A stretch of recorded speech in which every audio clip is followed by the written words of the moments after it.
नमस्कार दोस्तों, मैं गोविंद विश्वास आप सभी का इस चैनल पे एक बार फिर से स्वागत करता हूं। आज हमारे साथ उपस्थित हैं एम शंकर जी। तो सर, आपका बहुत बहुत स्वागत है इस प्रोग्राम में जिसका नाम है अपनी कहानी अपनी ज़ुबानी। सर, हम जानना चाहते हैं आपका बचपन कहाँ बीता, आपकी स्कूलिंग व आपके विषय में जो भी इम्पोर्टेंट चीज़ें हैं वो आप दर्शकों से शेयर करेंगे तो हमें व दर्शकों को बहुत अच्छा लगेगा। मेरा नाम एम शंकर है।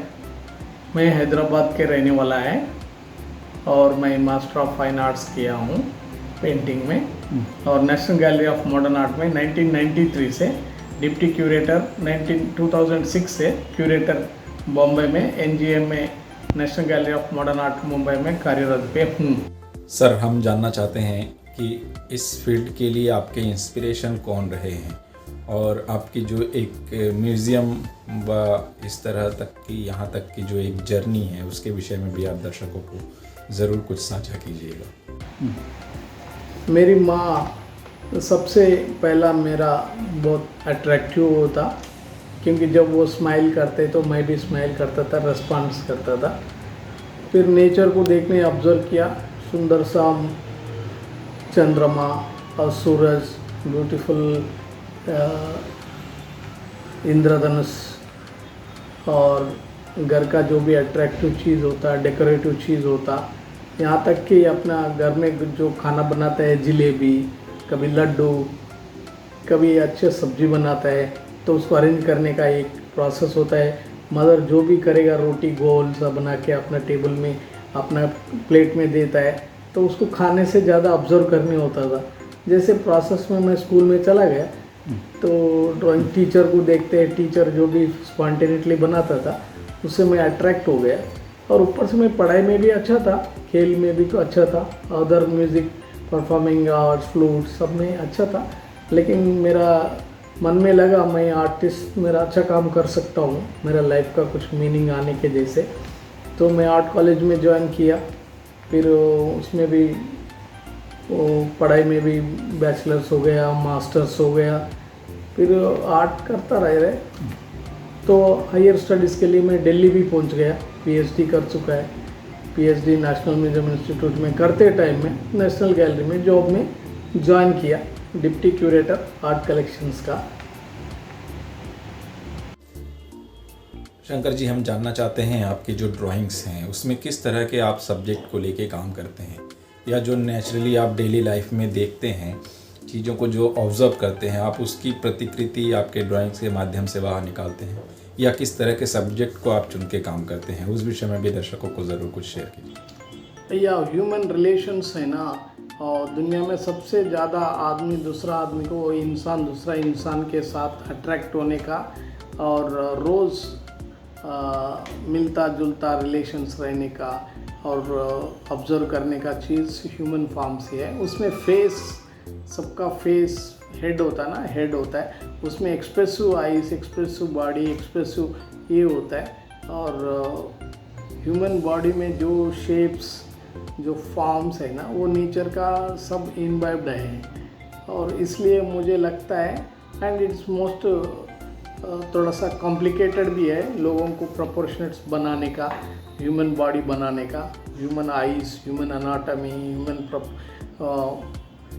काइनेटिक ऑफ ऑर्गन्स बनाने का और लेग्स, हैंड्स, ये पूरा उसका गेस्चर्स बनाने का एक मास्टरी का रिक्वायरमेंट है। तो उसमें मैं थोड़ा सा ध्यान दे के ऑब्ज़र्व करने लगा हूँ और प्रैक्टिस करने में लगा हूँ और I am very happy I attend some kind of a mastery in that.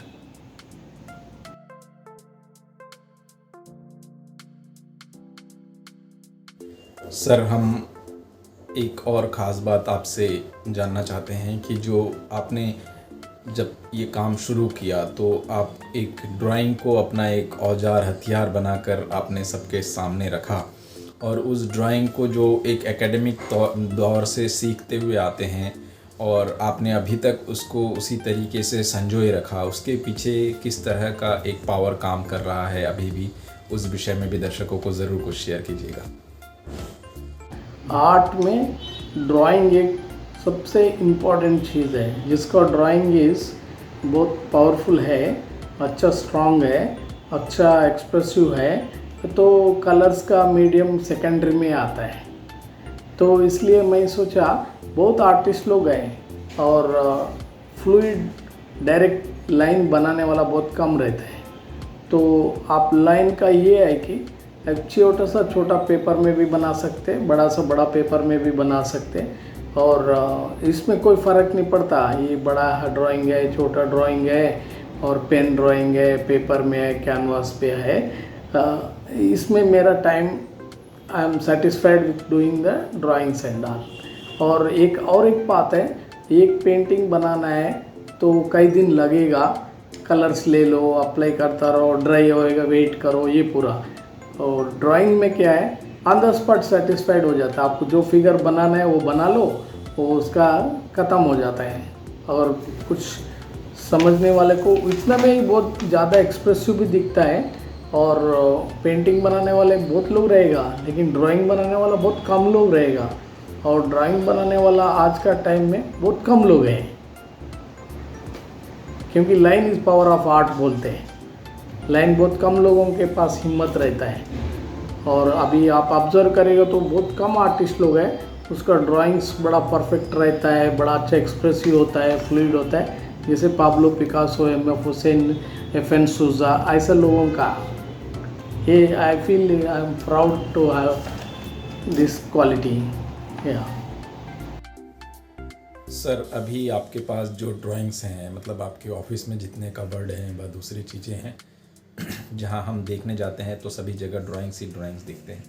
तो इसका आप आगे का क्या प्लान है? किस तरीके से आप कुछ एग्जिबिट करने वाले हैं? कुछ किसी को कोई परचेस करे या चैरिटी के लिए कहीं आप डोनेट करने वाले हैं? क्या आपने प्लान कर रखा है कुछ उस विषय? ये ड्राइंग्स है ना, मेरा समय का एक तरीके का रिकॉर्ड है। और इसका जर्नी है ना, कितना 30 ईयर्स से मैं ड्राइंग कर रहे हैं, तो कितने डेवलप हो गया, कहाँ शुरू हो गया, कहाँ पहुँच गया, ये समझ में आता है। पहले मैं एक पेपर में एक ड्राइंग बनाता था, अभी एक पेपर में 50 ड्राइंग बनाता हूँ। और उस टाइम में एक फिगर बनता था, और अभी एक ग्रुप ऑफ फिगर्स बनता है, तो एक्टिविटी इन्वॉल्व भी दिखता है। और ये ड्राइंग्स जो भी बनाया मैं पेपर सेलेक्ट करके नहीं बनाया, इसलिए मुझे कमर्शियल वैल्यू इसमें क्या है क्या नहीं है मैं कभी नहीं देखा। मेरा बहुत अच्छा सेटिस्फाइड माइंड रहता है और मेरा बहुत पीस ऑफ माइंड आता है। और मैं जो ड्राइंग्स किसी को भी बताएगा, आर्टिस्ट लोग भी मेरा ड्राइंग देख के काफ़ी अप्रिशिएट करता है। तो इससे मुझे समझ में आ गया मेरा जो ग्रामर है और बहुत हाई लेवल पे पहुंच गया, और पसंद करने वाला बहुत ज़्यादा लोग मुझे अप्रिशिएट कर रहे हैं।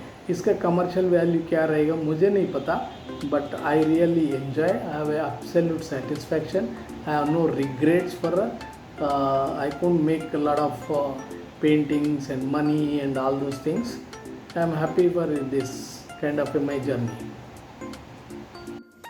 सर, हम जानना चाहते हैं आपके एग्जीबिशंस व आपके अवार्ड्स के बारे में। उस विषय में भी आप दर्शकों को ज़रूर कुछ शेयर कीजिएगा, ताकि उनसे दर्शकों को और मोटिवेशन मिले, और जो कि ऐसे सरकारी संस्थाओं में एक अच्छे पद पे काम कर रहे हैं, उन लोगों को भी एक मोटिवेशन मिले कि हम भी कर सकते हैं। हमारे अंदर जो जज्बा है वो भी धूमिल नहीं हुआ है, और अगर हम स्वयं को ही इस रास्ते पर लगाए रखें तो एक न एक दिन हमें हमारा काम अपनी जगह तक लेके जाता है।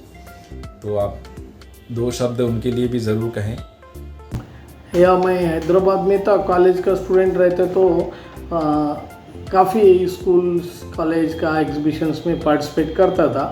बाद में दिल्ली आने के बाद में दिल्ली में all India fine arts craft society में एनुअल एग्जीबिशंस और group exhibitions and solo exhibitions करने लग गया।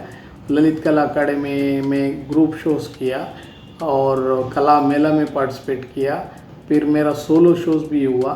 देन 2006 में मैं मुंबई शिफ्ट होने के बाद मैं यहाँ पे भी ग्रुप शोज़ बम्बई में किया, जैसे कुमारस्वामी हॉल में, आर्टिस्ट सेंटर में, बजाज आर्ट गैलरी में, PL देशपांडे हॉल में, ऐसे ग्रुप शोज़ में भी करता रहा। लेकिन मैं जहाँ पे भी काम करे, एग्जीबिशंस करें, and I received a good appreciation and support, ताकि काम के अंदर कुछ वो लोग को रियलाइज़ किया बहुत अच्छा ग्रिप है बोल के समझ गए आर्टिस्ट लोग भी और आर्ट एडमायरर्स भी, व्यूअर्स भी लाइक किया है। सर आपका डेली रूटीन में आप कितना समय अपने ड्राइंग्स को देते हैं, वह हम जानना चाहते हैं कि अभी तक आपने कितने ड्राइंग्स किए होंगे, उस विषय में भी दर्शकों को ज़रूर कुछ साझा कीजिएगा। ये तो मैं कभी कभी every day at least half an hour तो मेरा ड्राइंग होता ही है, और किसी किसी दिन 5 आवर्स भी करता हूँ। कभी कभी 100 पेजेस का भी ड्राइंग्स करता रहता हूँ। एक पेपर में 10 फिगर्स 20 फिगर्स भी होता है, और छोटा मोटा साइज़ का छोड़ मैं एक पेज में एक ड्राइंग बनाना नहीं, एक पेपर में एक पेज में 50 20 30 40 ऐसे ड्राइंग्स बनाता हूँ। छोटा छोटा forms, different angle, different body gesture, different expressions, group of people with a small landscape, small urban scapes, थोड़ा मकान का इंटीरियर्स, ये पूरा मिला के करता हूँ। और horses galloping and race course and public भी देख रहे हैं, हॉर्सेस भी दौड़ रहे, उस तरीके का फिगर्स आता रहता है मेरा आर्ट में। बस ये मेरा ड्राइंग करने का एक स्पिरिट है। सर जैसे कि आपका ऑफिस टाइम है 10 से 6, तो क्या सुबह के टाइम आप अपने काम को देते हैं, या किस तरीके का शेड्यूल जो है आपके काम के लिए ये होता है, या किस तरीके से आप अपने आप को ढाल लेते हैं ऑफिस टाइम में भी काम करने के लिए, उस विषय में भी दर्शकों को ज़रूर कुछ शेयर कीजिएगा। नहीं, मेरा एक कोई स्पेसिफिक टाइम आर्ट बनाने के लिए नहीं है। जैसे टाइम मिलता है, जैसे मेरे को मन में लगता है अभी थोड़ा 2 minute 10 minute half an hour time है, तो फिर मैं इतने में आर्ट बनाने के लिए मैं इंस्पायर होता हूँ। और उसी टाइम में कौन सा पेन, कौन सा पेंसिल, कौन सा पेपर मेरा हाथ में है, मेरा माइंड काम नहीं करता, मैं फटाफट ड्राइंग बनाने में लग जाता हूँ। और अगर मैं मीडियम के लिए देखूँगा, कैनवास देखेंगा और इस दिन करूँगा, ऐसा करने का मेरे पास मौका नहीं है। लेकिन जो मिल गया टाइम में मैं ऐसे जैसे कलाकार लोग, गायकार होता है, जैसे टाइम मिलेगा वो गुनगुनाते रहते हैं, वो मेरा भी आर्ट गुनगुनाने में लग जाता है। सर हम जानना चाहते हैं आपके गांव के विषय में, आपके फैमिली के विषय में, आप थोड़ा सा उसको डिटेल में बताएंगे तो हमारे दर्शकों को और अच्छा लगेगा। ऐसा था, थोड़ा डिटेल में बताइए ना आपके गांव के बारे में। मेरा एक नेटिव प्लेस है, प्लेस का नाम भोनगिर है, बहुत हिस्टोरिकल फोर्ट है वहाँ पे। और 2000 ईयर्स बैक का एक श्वेतांबर का बड़ा सा जैन टेम्पल भी है, बहुत बड़ा टेम्पल, हैदराबाद से अराउंड 45-50 किलोमीटर्स डिस्टेंस में हमारा नेटिव प्लेस। तो हम लोग का रेलवे कनेक्टेड है, अच्छा रोड कनेक्टेड है। It is a town, something like a properly every facilities available village, train भी है, बस भी है, पोस्ट ऑफिस भी है, पुलिस स्टेशन है, और विलेज का एक्टिविटीज़ है, और हिस्टोरिकल फोर्ट है, बहुत मोनोलिथिक बिग स्टोन के ऊपर हिल है, और हिल के ऊपर फोर्ट है। और उससे 5-10 किलोमीटर डिस्टेंस में कोलनपा का एक जैन टेम्पल है, श्वेतांबर जैन का, बहुत आर्ट एंड कल्चर में बहुत डेकोरेटेड टेम्पल है वो, 2000 ईयर्स बैक का। तो इसलिए हमको unknowingly we were expose to beautiful culture, historical heritage and all facilities. And मेरा विलेज से कितना लेवल तक भी पढ़ाई कर सकता है, और एंटरटेनमेंट, सिनेमा हॉल्स है, उधर पब्लिक गार्डन्स है, लाइब्रेरी है, सब। और एनी मोमेंट हम लोग जो भी टाइम मिलता है तो कोई भी रिलेशंस में हैदराबाद से कनेक्टेड रहता है। तो अभी हमारा विलेज हैदराबाद का मर्ज हो चुका है, it is part of Hyderabad only, it is outskirt of Hyderabad. और वहाँ जाने के पास आर्ट का इतना एक्सपोजर, पूरा जो बड़े बड़े आर्टिस्ट लोग हैं, सालार जंग म्यूज़ियम है, चारमीनार है, गोलकोंडा है, तो ये आर्ट का भी करियर बहुत है बोल के। और मेरा जो टैलेंट है ना, उसको मैं डिसाइड किया था आर्ट के अंदर मेरा लाइफ करियर चलाने का। और उस प्रोसेस में मैं मेरा पढ़ाई MFA सेंट्रल यूनिवर्सिटी हैदराबाद से होने के बाद मैं न्यू दिल्ली शिफ्ट किया। न्यू दिल्ली में PhD करते टाइम में national gallery of modern art में जॉब मिल गया।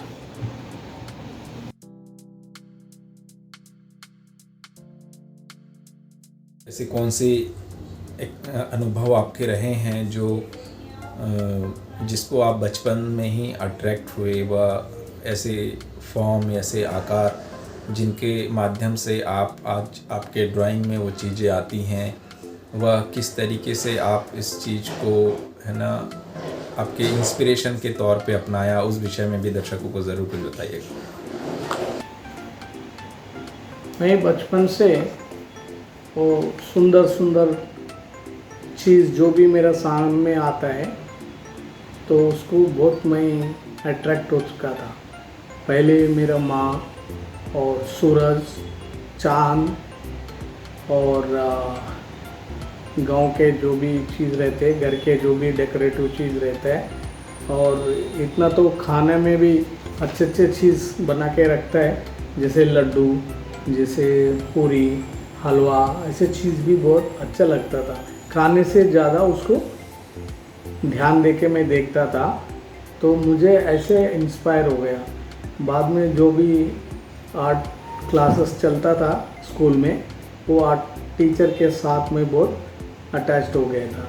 पढ़ाई में मैं ज़रूर अच्छा था, लेकिन आर्ट में भी तो ज़्यादा मेरा इंटरेस्ट था, इसलिए तो मैं आर्ट में पहुंच गया। और पहुंचने के बाद पढ़ाई करते टाइम में म्यूज़ियम में जब ज्वाइन कर गया, तो मुझे बहुत ज़्यादा वर्ल्ड का, दुनिया का सबसे बेस्ट आर्टिस्ट जो भी इंडिया आया, इंडिया में कलेक्शन में है, वो सब देखने का और उसके साथ काम करने का, उसका डॉक्यूमेंटेशन करने का, डिस्प्ले करने का, एग्जीबिशन भेजने का, एग्जीबिशन रिसीव करने का, ये पूरा काम से एक्सपोजर हो गया था मुझे ज़्यादा। लेकिन काम करने का टाइम मिलना नहीं होता था, तो फिर मैं क्या करता था, जो भी टाइम मिलता था उस टाइम में मैं जैसे भी कोई भी पेपर मिले, कोई भी कुछ भी मिले, मैं कुछ स्क्रिबलिंग वगैरह करता था। वो डूडलिंग का मास्टर हो गया था मैं। जितना मेरा सर्विस है लगभग 30 साल का, 30 साल का मैं डूडलिंग में ही करता रहे, ड्राइंग्स करता रहे। ऐसा नहीं पेंटिंग नहीं बनाता, बल्कि जब जब मेरा टाइम मिलता है तो घर में कभी कभी पेंटिंग्स बनाता हूँ। और मेरा एग्जीबिशन सोलो शोज भी हुआ, आईफैक्स में, ललित कला अकादमी में, कला मेला में सोलो एग्जीबिशंस भी किया, ग्रुप एग्जीबिशंस किया। 1993 से 2005 तक दिल्ली में था, और 2006 से मैं बम्बई में है। बम्बई में भी आने के बाद हर गैलरी में जाना, आर्टिस्टों से मिलना, नेशनल गैलरी में काम के साथ साथ आर्ट के संबंध इन्वॉल्व था। तो मैं कई ग्रुप शोज़ भी किया फिर बम्बई में भी, बजाज आर्ट गैलरी में, आर्टिस्ट सेंटर में, कुमार स्वामी हॉल में ग्रुप शोज़ भी किया। तो फिर बाद में जो भी है, मैं हमेशा डूडलिंग का, हमेशा ड्राइंग का, हमेशा अपना क्रिएटिव प्रोसेस को रोका नहीं है। इसलिए मेरे पास जो वर्क है ज़्यादा सा में जाना, आर्टिस्टों से मिलना, नेशनल गैलरी में काम के साथ साथ आर्ट के संबंध इन्वॉल्व था। तो मैं कई ग्रुप शोज़ भी किया फिर बम्बई में भी, बजाज आर्ट गैलरी में, आर्टिस्ट सेंटर में, कुमार स्वामी हॉल में ग्रुप शोज़ भी किया। तो फिर बाद में जो भी है, मैं हमेशा डूडलिंग का, हमेशा ड्राइंग का, हमेशा अपना क्रिएटिव प्रोसेस को रोका नहीं है। इसलिए मेरे पास जो वर्क है ज़्यादा सा मेरा कंटिन्यूअस ग्रामर डेवलप हो चुका है, और प्रोपोर्शनेट्स डेवलप हो चुका है, कंपोजिशंस डेवलप हो चुका है, और फॉर्म को बहुत ज़्यादा समझदारी आ चुका है। और 2 डायमेंशनल 3 डायमेंशनल कोई मेरे लिए फ़र्क नहीं पड़ता, बट अंडरस्टैंडिंग बहुत अच्छा हो गया। और मैं काम करना है तो रेफरेंस वगैरह कम लेता हूँ, और सिंगल फ्लूइडिटी ऑफ लाइन रहता है मेरा ड्राइंग्स में, और सिंगल स्ट्रोक में मेरा काम होता है। और बहुत कम आर्टिस्टों का इस तरीके का क्वालिटी होता है, तो मैं भी उसमें थोड़ा सा मास्टरी अटेंड कर चुका हूँ। सर, ये जो आपके कलेक्शन हैं, वह जो इस तरह की चीज़ें हैं, ड्राइंग्स आप करते हैं, क्या इसको बाद में आपने किसी बड़े कैनवास पे व अच्छे शीट पे या इस तरीके को उसको एलोबरेट करने का ट्राई किया है, जो कि बाद में आप उसका एग्जीबिशन कर सके व उसके आगे के कुछ उद्देश्य हों? तो इस बारे में अगर कुछ जानकारी है तो ज़रूर साझा करें। बात यह है कि मैं कभी कभी पेंटिंग भी बनाता हूँ, कैनवास पे भी बनाता हूँ, एक्रेलिक कलर से भी बनाता हूँ, लेकिन उसके लिए डिवोटेड टाइम नहीं है। रोज़ ऑफिस आना पड़ता, ऑफिस का जो भी रिस्पॉन्सिबिलिटी है, काम है, वो उसमें ऑक्यूपाइड रहता है। तो फिर जो भी मुझे टाइम मिलता है वो मैं हमेशा ड्राइंग में मेरा टाइम देता हूँ। और ड्राइंग में बड़ा अच्छा पेपर, बड़ा अच्छा पेन, बड़ा अच्छा कलर्स, ये पूरा ध्यान नहीं देता हूँ, क्योंकि मुझे कभी इसके थ्रू कुछ पैसे मिलने का, कमाने का ऐसे कोई मेरा मन में नहीं है। जैसे लोग अपना चाय पीता है, सिगरेट पीता है, तो रिलैक्स होता है, मैं ये आर्ट को रिलैक्स करने का ये एक मीडियम अडॉप्ट कर चुका है। और मैं मेंटली बहुत रिलैक्स्ड होता हूँ और मेंटल पीस आता है मुझे। और मेरा ये ड्राइंग्स बनाने का टाइम में मैं कौन सा पेपर है, कौन सा रंग है, कौन सा पेन है, ये भी ध्यान नहीं देता हूँ। और साइज़ भी मेरे लिए कोई मटेरियल है। और कोई एक ड्राइंग बना के लोग आर्टिस्ट बन गए जैसे बोलते हैं, लेकिन मैं तो एक एक पेंटिंग में 50 ड्राइंग्स होता है। और ह्यूमन फिगर्स मेरा मेन अट्रैक्शन है। ह्यूमन फिगर्स के बाद में हॉर्सेस बनाता हूँ, और हॉर्सेस के साथ मेरा कोई लेना देना, कभी मैं उसके साथ एसोसिएटेड नहीं है, लेकिन उसके अंदर का फॉर्म, एनर्जी मुझे अट्रैक्ट करता है, तो मैं काफ़ी कुछ हॉर्सेस बनाता हूँ। सर हम जानना चाहते हैं, आप कोई ड्राइंग के लिए कोई स्पेसिफिक पेन का इस्तेमाल करते हैं या कुछ आपके जो ड्राइंग्स हैं उसमें कुछ सब्जेक्ट आप चुनते हैं? क्या उस कोई पर्टिकुलर सब्जेक्ट होता है, या जो रैंडम आप बनाते जाते हैं, जो देखते जाते हैं वही चीज़ें बनाते हैं? जैसे मैं आर्ट में थोड़ा सा नॉलेज हो चुका है, पढ़ाई हो चुका है, तो हर तरीके का सब्जेक्ट बनाना छोड़ के मैं मास्टर लोग को ऑब्जर्व करने लगा था। उसमें मुझे पाब्लो पिकासो बहुत अट्रैक्ट हो चुका है। उसके अंदर का जो क्वालिटी है वो स्पॉन्टेनिटली एक्सप्रेसिव ड्राइंग्स बना के कलर्स वगैरह लगाने का वो एक टेक्निक है, वो मुझे बहुत पसंद आया। तो उसलिए मैं वो पाब्लो पिकासो जैसे, MF हुसैन जैसे, मैं भी उस तरीके का line, unbreakable line, fluid line, straight line, और कंपोजिशन में very amicable adjustable lines, minimum line में फुल फॉर्म, एक्सप्रेसिव फीचर्स आने का, इसमें ये प्रोसेस में मैं लास्ट ऑलमोस्ट 30 इयर्स का मेरा डेवलपमेंट है, ये लाइन लेके मैं चल रहे हैं।